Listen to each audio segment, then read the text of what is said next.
क्या कर रहे थे हम लोग? वही जो करते कहते और सुनते चले आ रहे हैं कि जब वक्त होता है तो एहसास नहीं होता, और जब एहसास होता है तो वक्त नहीं होता। मैं साबिर अली और आप देख रहे हैं ILCC अली क्लासेस, जो अलीगढ़ बेस्ड नीट जेई का रेजिडेंशियल कोचिंग क्लास है। साथ ही जामिया और दूसरे एडमिशन टेस्ट की तैयारी भी हम लोग कराते हैं। उनकी अलग अलग टीम है जो यहाँ काम करती है। हम लोग कर रहे थे solution mathematics AMU 9th entrance 2020, ठीक। और उसके कुछ क्वेश्चन कर चुके थे, उसके बाद के क्वेश्चन करने हैं। तो उसके बाद का ये क्वेश्चन है 29, क्वेश्चन नंबर 29, क्योंकि ये जो क्वेश्चन सीरीज शुरू हुआ है 26 से शुरू हुआ है, तो 29 नंबर ये क्वेश्चन दे रखा है। क्या दे रखा है मैं पढ़ के बताता हूँ, समझाता हूँ, कराता हूँ। क्या है ये? If a number is 42 more than the average of its half, 1/3 and 1/15th, then the number is 50, 60, 70, 80। क्या बताया कि एक नंबर है जो 42 ज़्यादा है, उसी नंबर का हाफ ले, उसी नंबर का 1/3 ले, उसी नंबर का 1/15th ले और उसका एवरेज निकाले, तो उसके मुकाबले में। कितनी बात सुनिए, फिर से समझाता हूँ। एक नंबर है, उस नंबर का हाफ का लीजिए, उसी का 1/3 लीजिए, उसी का 1/15th लीजिए, उसका एवरेज निकालिए। वो जो एवरेज आएगा, ठीक, वो ओरिजिनल नंबर से, एवरेज से 42 ज़्यादा होगा वो नंबर। फिर से मैं पढ़ के सुनाता हूँ। If a number is 42 more than the average of its half, 1/3, 1/15th, एक नंबर का हाफ, 1/3, 1/15th लीजिए, उसका एवरेज लीजिए, तो वो जो नंबर है उससे 42 ज़्यादा होगा। सवाल समझ में आ गया ये? अब मैं करके दिखाता हूँ इसको, ठीक। ये चॉइस दे रखा है, सोल्यूशन ले लेते हैं इसको। हम मान लेते हैं let the number be x, let the number be x, average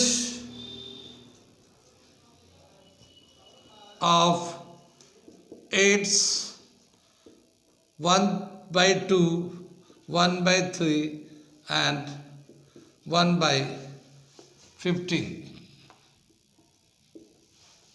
कैसे निकालेंगे हम लोग इसका एवरेज?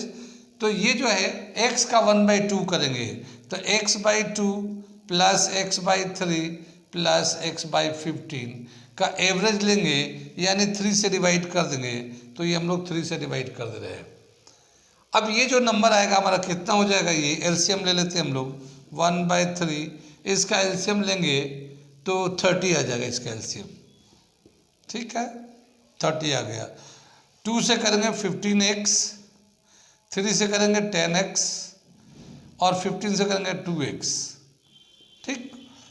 ये जो हम लोग प्लस करेंगे 15 + 10 + 2, 27x/30, ठीक। ये हमारा आ जाएगा ये 1/3 × 27x/30, या 23 से काट सकते हम लोग 9, और फिर ये 3 से ये भी कट जाएगा 10, ठीक है, 3x/10। ये हमारा वैल्यू आ जाएगा इसका एवरेज का। कितनी बात सुन में? अब ये क्या बताया कि ये जो एवरेज लिया गया है, इसके रेस्पेक्ट में वो जो नंबर है अकॉर्डिंग टू क्वेश्चन, क्या बताया कि ये जो नंबर है 3x/10 जो एवरेज लिया गया है, उस नंबर से ओरिजिनल नंबर जो है 42 ज़्यादा है, ठीक है। ये ओरिजिनल नंबर है, इसमें से 42 माइनस करेंगे तो जितना आएगा वो इसके बराबर आएगा, यानी जो ओरिजिनल नंबर है 42 ज़्यादा है इनके मीन का, एवरेज का, सवाल समझ में आ रही बात? ठीक, आगे चले हम लोग, इसको 10 से इधर मल्टीप्लाई कर देते हैं हम लोग। 3x 10x 420, ठीक है। 420 10x माइनस 3x 7x, ठीक है, और ये 420 आ जाएगा। x is equal to 420 upon 7, 7 6 ज़ा 42, ये x का वैल्यू आ गया 60। यानी जो ये जो नंबर है ये 60 है, और इसी नंबर का हाफ लेंगे 30 होगा, 1/3 लेंगे 20 हो जाएगा, 1/15 लेंगे 4 आ जाएगा। उसका एवरेज लेंगे हम लोग, उसका एवरेज लेंगे, तो जो एवरेज आएगा वो ओरिजिनल नंबर से 42 कम होगा, वो जो एवरेज होगा, या यूँ कहेंगे जो ओरिजिनल नंबर है इस एवरेज से 42 ज़्यादा है, द नंबर इज़ 42 मोर। कहती बात सुनिए, कहाँ समझ में आई ये? समझ में आया? ठीक है, नहीं समझ में आया तो पूछ लीजिए, मैं बताता हूँ फिर से इसको। एक बार सवाल को फिर से मैं समझा दे रहा हूँ, अगर कहीं पे डाउट होगा तो आप जो लोग देख रहे हैं वो हमें कमेंट्स करके बता सकते हैं। क्या बताए, एक नंबर है, उस नंबर का हाफ 1/3 1/15 लीजिए, एवरेज निकाल लीजिए। निकाल दिया उसका एवरेज हमने यहाँ कर दिया। वो जो नंबर जो एवरेज आएगा, वो जो नंबर है वो नंबर 42 ज़्यादा होगा उस एवरेज से, जो एवरेज निकाला गया है उससे वो 42 ज़्यादा होगा। If a number is 42 more than the average of half 1/3 1/15 then find the number, number है 60। कितनी बात सुन रही? तो ये है हमारा क्वेश्चन नंबर 29। अगला क्वेश्चन करने जा रहे हम लोग 30। ये एक क्वेश्चन नंबर 30, क्वेश्चन नंबर 30 एक फिगर दे रखा है ये, और इसके साथ एक क्वेश्चन दे रखा है। क्या दे रखा क्वेश्चन में? In the given figure ABCD and PQRS are parallelogram then the value of x is. हम लोग फिगर में आ जाते हैं।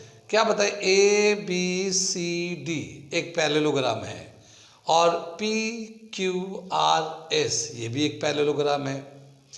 यहाँ पे जो फिगर में दे रखा है वो फिगर में 120 डिग्री का एंगल दे रखा है, ये 70 डिग्री का एंगल दे रखा है, और यहाँ पे x दे रखा है। इस x का वैल्यू बताना है कितना होगा। चॉइस में दे रखा है 60 डिग्री 50 डिग्री 40 डिग्री 30 डिग्री। ठीक है, कितनी बात समझ में आई? पैरेललोग्राम में तो जानते हैं हम लोगों ने, अभी कुछ प्रॉपर्टीज पिछले क्वेश्चन में बताया था कि अपोजिट एंगल इक्वल होते हैं, डायगोनल्स पैरेलल बाइसेक्ट करते हैं एक दूसरे को, और अपोजिट साइड भी इक्वल होते हैं। ठीक, तो यहाँ पे जो एक हम लोगों ने दो कलर से पैरेललोग्राम दिखा रहे हैं, एक कलर का ये ब्लू कलर का है ये, तो यहाँ पे जो है ये पैरेललोग्राम है। तो अगर ये एंगल दे रखा है 120, तो ये एंगल कितना होगा? ये भी 120 हो जाएगा। क्यों? क्योंकि ये जो एंगल है पैरेललोग्राम में अपोजिट एंगल इक्वल होते हैं, तो ये भी जो है 120 डिग्री हो जाएगा। ठीक है, अगर ये 120 होगा तो फिर ये कितना हो जाएगा? लीनियर पेयर से निकालना चाहेंगे तो ये एंगल और ये एंगल दोनों को प्लस करेंगे, लीनियर पेयर से 180 हो जाता है। अगर ये 120 ऑलरेडी है तो ये फिर कितना हो जाएगा? 60 हो जाएगा। कितनी बात सुन में? ऐसे ही बताया क्या कि ये जो दूसरा पैरेललोग्राम है जो ब्लैक से हम लोगों ने ड्रॉ किया है, यहाँ से दिखाते हैं। ये एक हमारा पैरेललोग्राम है, ये ठीक है ना, ये एंगल जो है 70 डिग्री है, तो ये एंगल कितना होगा? ये दोनों लाइन, ये PQ एंड RS ये दोनों पैरेलल है और ये ट्रांसवर्सल लाइन है, ऐसे हम लोग दिखा सकते हैं। ये दोनों पैरेलल लाइन है और ये एक ट्रांसवर्सल लाइन है, तो ये एंगल और ये एंगल करस्पॉन्डिंग एंगल होंगे। हम लोग जानते हैं लाइन में ये जब दो लाइन पैरेलल होते हैं, ये ट्रांसवर्सल होता है, तो करस्पॉन्डिंग एंगल इक्वल होते हैं, तो ये एंगल और ये एंगल इक्वल होंगे। ये 70 है तो ये भी 70 होगा। कितनी बात सुन? और अब देखते हैं यहाँ पे एक ट्रायंगल ले लेते हैं, जैसे मान लो ये हो गया, तो OCQ ये ट्रायंगल है, इसमें ये 60 है, ये 70 है, ये x है, तीनों मिला देंगे तो ट्रायंगल का 180 डिग्री हो जाता है। 180 में से ये 60 प्लस 70 130 माइनस कर देंगे तो x का वैल्यू आ जाएगा, यहाँ से ऐसे निकल जाएगा। अब मैं करके दिखाता हूँ, समझ में आ गया ये क्या हम लोग कर रहे हैं। तो इसे हम लोग करके दिखाते हैं। इसका आंसर जो दे रखा है वो 50 डिग्री दे रखा है, 50 डिग्री, यानी कि बी आंसर हो जाएगा इसका। ठीक, हम अब इसको करके दिखाते हैं। इतना तो समझ में आ गया। सॉल्यूशन कर रहे हैं हम लोग इन पैरेललोग्राम, ये ऐसे लिखते हैं पैरेललोग्राम, ABCD। ठीक है, angle A is equal to angle C, opposite angles are equal, opposite angles are equal. तो एंगल A कितना है 120 डिग्री, तो एंगल C उसी के बराबर आ जाएगा। ठीक है ना, C, एंगल C को हम लोग चाहे तो हम लोग BCD भी बोल सकते हैं। एंगल C को हम लोग क्या बोल सकते हैं, एंगल BCD भी बोल सकते हैं, BCD ये भी बोल सकते हैं हम लोग। अब क्या बताया कि ये BCD एंड DCQ ये दोनों जो है ना ये लीनियर पेयर, ये एंगल लीनियर पेयर हो जाएंगे। ठीक, so angle BCD plus angle DCQ is equal to 180 degree, linear pair. क्या कहेंगे इसको, लीनियर पेयर। BCD का वैल्यू है 120 डिग्री प्लस DCQ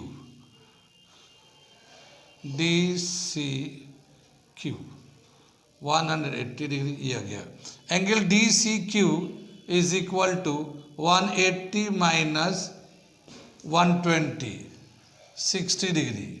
ठीक है ना, ये 60 डिग्री आ गया, ये हमने यहाँ पे मेंशन कर रखा है। कितनी बात सुन, लीनियर पेयर से यहाँ तक समझ में आ गया। ये आगे चले हम लोग, आगे दे रखा है इसमें ये वाला ट्रायंगल लेते हैं, पैरेललोग्राम लेते हैं। इन पैरेललोग्राम PQRS, ठीक है, PQ is parallel to RS and QR is a transversal line। ये जो है ये हम लोग इसको PQ बोल देते हैं और इसको RS बोल देते हैं, और ये जो है ना QR जो है ना एक ट्रांसवर्सल लाइन हो गया। कितनी बात सुन, तो ये जो एंगल है इसके बराबर होगा। देयरफॉर एंगल QRS ये जो एंगल होगा ये PQC के बराबर होगा, PQC। ठीक है ना, एंगल PQC करस्पॉन्डिंग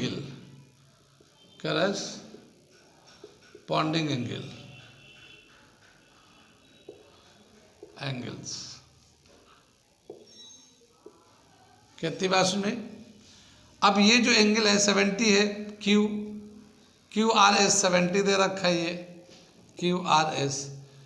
तो ये जो है ना एंगल PQC जो है PQC ये भी 70 हो जाएगा। ये हमने 70 हम लोगों ने यहाँ मेंशन कर दिया। इतनी बात समझ में आ गई। अब आगे हम लोग देखते हैं यहाँ पे OCQ ट्रायंगल में, ये मैं मिटा दे रहा हूँ, इसकी ज़रूरत नहीं रही। ठीक है ना, इन ट्रायंगल OCQ X ये वाला एंगल है, ये कितना है 60 plus 70 is equal to 180 degree. Angle sum property, एक ट्रायंगल में तीनों एंगल का जो सम करेंगे तो वो हमारा 180 हो जाता है। ठीक है, x is equal to 180 minus 130, x is equal to 50 degree. ठीक है ना, ये हमारा x का वैल्यू 50 आ गया। तो ये जो 50 है ये बी आंसर 50 हो गया। कहाँ समझ में नहीं आया, समझ में आ रहा तो ठीक है, और नहीं आ रहा है तब भी ठीक है। ठीक, नोट कर लीजिए इसे, आगे चलते हैं। ये अगला क्वेश्चन है 31 क्वेश्चन, पढ़ता हूं मैं। क्या दे रखा है ये, A can do a piece of work in 30 days. A जो है एक काम को 30 दिन में कर देता है। While B can do the same work in 24 days. B जो है उसी काम को 24 दिन में करता है। इफ़ दे वर्क टुगेदर, अगर दोनों एक साथ मिलकर काम करें, then the number of days taken to complete the work are. तो दोनों मिलकर अगर एक साथ करेंगे तो कितने दिनों में ये काम को कर देंगे। ये चॉइस दे रखा, 12 1/2, 13 1/3, 14 1/4, 15 1/5। कितने दिनों में कर देंगे। ठीक है, सवाल समझ में आ गया। ए अकेला 30 दिन में करता है, बी अकेला 24 दिन में करता है, दोनों मिलके करेंगे तो कितने दिन में करेंगे। ठीक है, सो ए alone can do the work in 30 days. ठीक है ना, एक ए जो है ना अकेला 30 दिन में काम को करता है। ठीक है, तो एक दिन में कितना काम करता होगा, ए एक दिन में कितना काम करता होगा। Then A can do work in 1 day. एक दिन में कितना काम करता होगा, 1/30 पार्ट। ठीक है ना, पूरा काम को हम लोग ने 1 ले लिया और 30 दिन में करता है तो एक दिन में 1/30 कर देता है एक दिन में। ऐसे ही बी देखते हैं हम लोग। B alone can do the work in 24 days, 24 दिन में करता है। Then B can do